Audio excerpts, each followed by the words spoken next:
Bom, olá a todos. Nessa primeira aula nós vamos apresentar os números complexos, tomando como base o texto de Souza e Jutuca, que está disponível lá na pasta de materiais da disciplina. Tem duas versões lá do texto, uma com as anotações que vocês estão vendo aqui e outra com o texto original para quem preferir. Bom, nesse texto aqui é feita uma abordagem para os números complexos que é a mais tradicional, que em geral é que vocês provavelmente devem ter tido contato no segundo grau. Essa abordagem é mais usada porque é mais prática, mas como vocês devem ter tido essa experiência, ela dá uma impressão, passa aquela imagem dos números complexos como sendo algo meio fantasioso, como o próprio nome às vezes diz números imaginários. Então a gente vai ver primeiro essa abordagem, depois a gente vai ver uma mais moderna que desfaz essa visão dos números complexos. Então, vamos lá. Então nessa abordagem, a gente define a raiz quadrada de menos 1, ou representado como a letra I. Então o I é definido como alguma coisa, um símbolo, que é elevado ao quadrado de menos 1.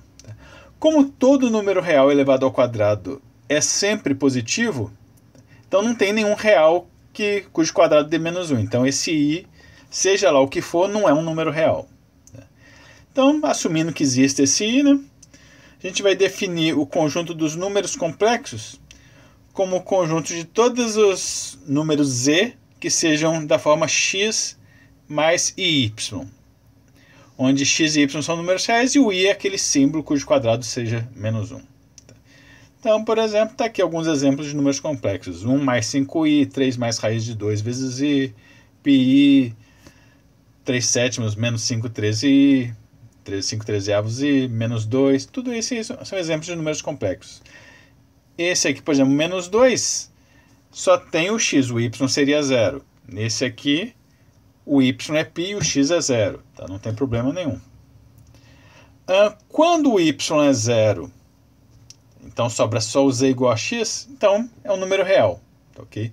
Então o conjunto dos números reais está dentro do conjunto dos complexos. Tá? Seria justamente os números dessa forma aqui, em que o y acontece de ser 0.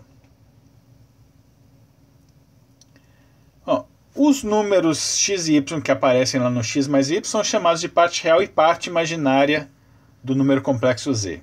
Tá? A gente, em geral, representa assim: x igual a parte real de z, re de z, y igual a im de z, ou parte imaginária de z.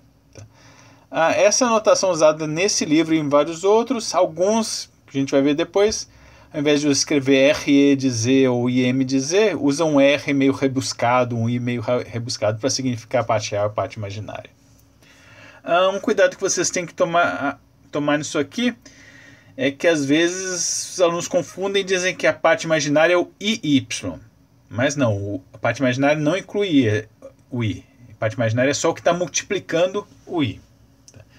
Então, por exemplo, aqui no menos 6, a parte real é menos 6, a parte imaginária é 0 porque não tem o i. No 2 nonos de i, a parte real é 0, a parte imaginária é o 2 nonos, não é o 2 nonos de i. No menos 3 mais 8i, a parte real é menos 3, a parte imaginária é só o 8. Os números que não têm parte real, ou seja, que são só alguma constante vezes i, são os imaginários puros. Ok? Então, se o y for 0, então é número real. Se o x for 0, então é o imaginário puro. E quando tem o x e o y, aí é simplesmente um número complexo. A condição para dois números complexos serem iguais é que as partes reais sejam iguais e as partes imaginárias também sejam iguais. Bom, aí a gente tem as operações no conjunto dos complexos. Então, digamos que eu tenho aqui dois números complexos, W, digamos que seja um A mais BI, e o Z é uma constante C real mais uma constante D real vezes Z. Okay? E a gente vai definir a soma de W mais Z, ou seja, do A mais BI mais C mais DI, como sendo isso aqui. Ou seja, A mais C, ou seja, a parte real desse com a parte real desse, mais B mais D, parte imaginária desse, parte imaginária desse, vezes I. Então, basicamente, vai somar as partes reais, soma as partes imaginárias. Ok? Então, para todos os efeitos, é como se você simplesmente fizesse aqui, somasse o A com C, somasse o BI com DI e bota o I em evidência. Na prática, é isso que acontece. Então, tá aqui alguns exemplos, depois vocês dêem uma olhada com cuidado. Vou falar só esse aqui, por exemplo, esse último. Então, 1 mais I mais o 3 mais 2I, simplesmente soma 1 mais 3 dá 4, e aí depois soma os que estão com I. Tem 1I mais 2I, então dá 3I. Tá? Então, uma sominha bem simples. A soma complexa é comutativa. Tá? Ele bota aqui evidentemente, mas não é bem assim. Tudo você tem que demonstrar, né? Tem que ter uma justificativa para isso. E a justificativa para soma, para essa soma aqui ser comutativa, ou seja, W mais E ser a mesma coisa que Z mais W, é que se eu trocasse a ordem desses dois números aqui, botasse Z mais W ao invés de W mais Z, simplesmente trocaria a ordem aqui. Então aqui ao invés de A mais C, eu teria C mais A. Só que aqui é uma soma de números reais. Soma de números reais é comutativa. Aqui eu teria D mais B ao invés de B mais D, e de novo é uma soma de reais, é comutativa. Então tanto faz a ordem. Então a soma descomplexa acaba sendo comutativa também. Vai ter um elemento neutro, que é o zero, ou seja, 0 mais 0i, que a gente representa simplesmente como zero, que se você botar 0 aqui, quando botar aqui vai ficar A mais 0, mais B mais 0i, vai voltar a ser o A mais BI do mesmo jeito. Vai ter um elemento inverso da soma, o que a gente costuma chamar de elemento oposto, que vai ser simplesmente menos E. Então o 0 A mais BI, o menos E vai ser menos A menos BI. Porque se você pegar isso aqui, somar com isso aqui, usando essa regra, você vai ver que vai dar tudo zero.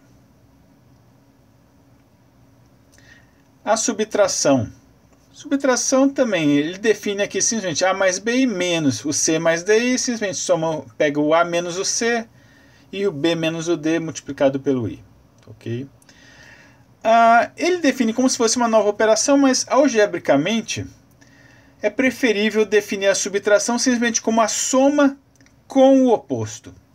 Ok? Então, o W menos E, em geral a gente prefere definir como W mais o oposto do Z. Ok? Isso aí é só para não diminuir o número de operações, digamos assim. Porque se você cria uma nova operação, você tem que provar novas propriedades para ela. Ok?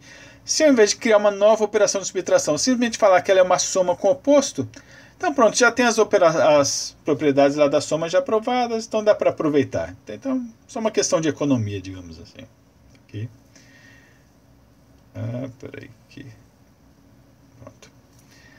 Então, dê uma olhada aqui depois dos exemplos, subtração, é tudo bem simples mesmo. Okay. Tem aqui as formulazinhas para parte real da soma, vai ser a soma das partes reais. Na subtração também, a parte real da subtração vai ser a parte real do primeiro menos a parte real do segundo. E as mesmas fórmulas valem para a parte imaginária. A imaginária de W mais Z vai ser a imaginária de W mais a imaginária de Z, e assim por diante. Okay? Então, tudo isso é bem trivial. Se fizer alguns exemplos, vocês vão ver que é bem simples. A coisa começa a ficar um pouco mais estranha quando a gente vai para a multiplicação. Então aqui ele define a multiplicação de W vezes Z, ou seja, pega o A mais BI, multiplica pelo C mais DI, e a definição que ele dá é, você vai pegar o A, multiplicar pelo C, multiplicar o A pelo C, vai pegar o B, multiplicar pelo D e botar um sinal de menos, e aí mais A vezes D mais B vezes C, isso tudo multiplicado por I. Okay? Então uma formulazinha meio esquisita, que quando você vê pela primeira vez parece não fazer muito sentido. Que diabos de multiplicação é essa? E na verdade o bom disso aí é que você não vai precisar esquentar a cabeça com essa fórmula de multiplicação. Você não vai precisar decorar ela. Porque ela basicamente vem de tratar essa multiplicação aqui como se fosse uma multiplicação normal que você possa sair fazendo distributividade, esse com esse com aquele. E simplesmente usando que quando você multiplicar um i por outro i ao quadrado de menos 1. Okay? Então, se você trata isso aqui como se você pudesse fazer a distributividade e usar y ao quadrado igual a menos 1, você chega nessa fórmula aqui. É só ver, quando eu fizer o a vezes c, vou ter ac. Quando eu fizer o a vezes di, vou ter esse termo aqui, AD vezes I. Quando eu fizer BI vezes C, vou ter o BCI. Quando eu fizer o BI vezes DI, vou ter B vezes D. Só que eu vou ter I vezes I. Como I ao quadrado é menos 1, vai me dar esse menos aqui. Então essa fórmula aqui não tem nada demais. Ela simplesmente vem de usar a distributividade e a nossa definição do I como sendo alguma coisa cujo quadrado dê menos 1. Okay? Então não precisa decorar essa fórmula. Você simplesmente faz a distributividade e usa I ao quadrado igual a menos 1. Ok? Bom, deem depois uma olhada com cuidado nesses exemplos, veem se vocês entendem direitinho. Tentem fazer alguns usando essa fórmula e depois tentem fazer ele do mesmo jeito, só que simplesmente fazendo as distributividades. Ok? Vocês vão ver que dá na mesma. Esse quadro aqui, vocês podem pular, a gente não vai precisar esquentar a cabeça com isso aí agora. Tá? Depois a gente vai ver com mais calma. Bom, aí depois aqui, ele começa a falar das propriedades da multiplicação. E ele fala, obviamente, a multiplicação complexa é comutativa. Isso não tem nada de óbvio. Você vê uma fórmula esquisita dessas aqui, não é nada imediato que isso aqui, se você trocar a ordem, esse aqui vezes esse, ou então esse vezes aquele, que vai dar a mesma coisa, não é óbvio. Tá? Então você tem que fazer a conta direitinho, está aqui a fórmula nessa ordem, depois você troca a ordem de um com o outro e tenta usar a mesma fórmula, só que trocando o papel do A com C, o B com D. No final você vai ver que dá na mesma. Então realmente a multiplicação complexa é comutativa, mas tem que fazer as contas direitinho e mostrar que é verdade, não é simplesmente falar obviamente e pronto. Ok? Outras propriedades. O número complexo 1, ou seja, 1 mais 0i, vai funcionar como elemento neutro da multiplicação também. De novo, não é simplesmente porque é 1, então é óbvio que vai ser unidade. Não. Pega essa fórmula aqui, trata aqui, pega, por exemplo, o C sendo 1, o D sendo 0, aí joga aqui, você vai ver que vai dar o A mais BI. Ou seja, funcionou como neutro da multiplicação mesmo, não altera nada. Então joguem aqui C igual a 1, D igual a 0, faz a conta, você vai ver que vai dar o A mais BI. Depois a mesma coisa na outra ordem, bota o A igual a 1, B igual a 0, multiplica por C mais DI, joga aqui os valores, você vai ver que vai voltar a ser o C mais DI. Okay? Então tem as propriedades comuns de uma multiplicação, mas não é nada óbvio que elas valham. Você tem que demonstrar tudo direitinho. Okay?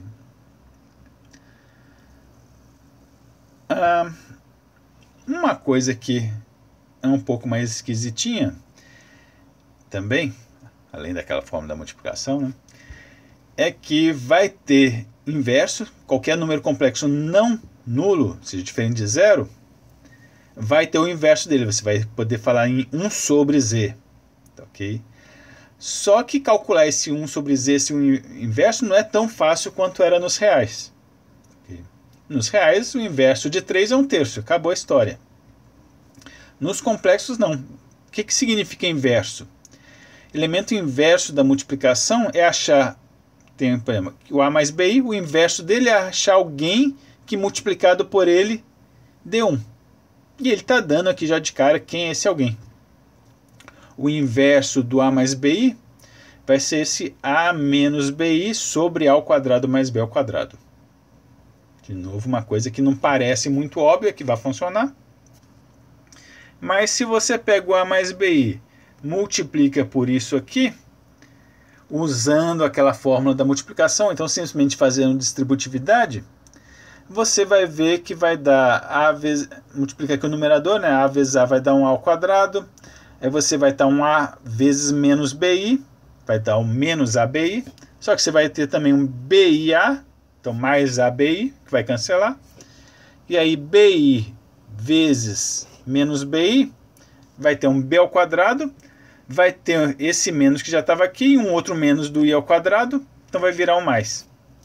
Como embaixo você já tinha um ao quadrado mais B ao quadrado, vai simplificar e aí realmente vai dar 1.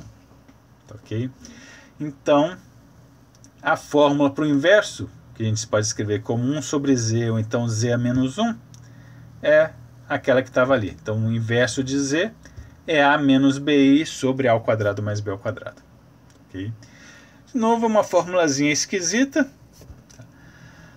Não precisa esquentar a cabeça em decorar isso aqui, porque daqui a pouco a gente vai ver uma maneira mais prática de escrever isso aí. Ok? Mas é isso. Esse aí é o inverso da multiplicação do elemento z. Depois ele define aqui a divisão. Não esquenta a cabeça com isso aqui, tá? Porque isso aqui está muito mal explicado nesse livro.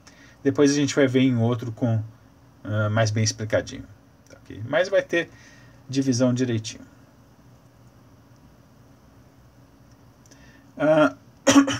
Desculpa. Então tá aqui, né? Ele fez um resuminho aqui das operações soma, subtração, multiplicação e divisão. De novo, as principais são soma e multiplicação. Tá? Subtração é simplesmente uma soma com o inverso da soma, a divisão vai ser simplesmente uma multiplicação com o inverso da multiplicação. Okay? E um conjunto que tem a soma, multiplicação, que satisfaça aquelas propriedades como mutatividade, associatividade, distributividade, elemento neutro, vocês já devem ter visto em álgebra, é chamado de um corpo. Okay? Então, o conjunto dos complexos é um corpo, do mesmo modo que os reais são um corpo, os racionais são um corpo. Ok? Então, é isso. Está definido uma das maneiras de definir os números complexos. Okay? Como que a gente representa isso? A gente já tem a reta real. Então, os números reais vocês já estão acostumados a ver como uma reta. Cada número real tem um lugarzinho dele lá na reta real. Cada ponto da reta, vice-versa, corresponde a um número real. Okay? Se todos os pontos da reta já são números reais e os números complexos nem todos são reais, okay? Então não tem mais espaço na reta para os complexos. Desculpa. Então onde vão estar os complexos? Bom, a resposta é fácil. O número complexo qualquer é um A mais BI, não é? Ou A mais B, tanto faz. Em que o A e B são reais, o I vai estar sempre ali. Ok? Então, o que a gente faz agora? O que ele faz aqui é pega cada número complexo A mais e B e ele relaciona com um ponto AB do plano. E vice-versa, se eu tiver um ponto AB do plano, eu posso pegar as coordenadas A e B desse ponto e usar para formar um número complexo, né? A mais e B. Então tem uma correspondência bionívoca entre todos os números complexos e todos os pontos AB do plano R2. Okay? Então isso aí te permite identificar, do mesmo modo que os reais eram identificados como uma reta, o conjunto dos números complexos é identificado com o plano R2. Okay? Então você pode pensar os complexos como simplesmente R2, ou seja, o conjunto dos pontos do plano, com certas operações. Ok? E aí, o R2, que normalmente se representa como X, o conjunto dos pontos X e Y e tal, quando você pensa o X e Y, na verdade, como parte real e parte imaginária de um número complexo Z, então você chama esse plano de plano complexo. Ok? Mas é simplesmente um plano normal, um R2, em que agora, ao invés de simplesmente pensar um ponto XY como sendo coordenadas x e y, você pensa como parte real e parte imaginária de um número complexo Z. Ok? Então é isso. Essa é a primeira visão dos números complexos que a gente vai ter. Até mais. Até a próxima aula.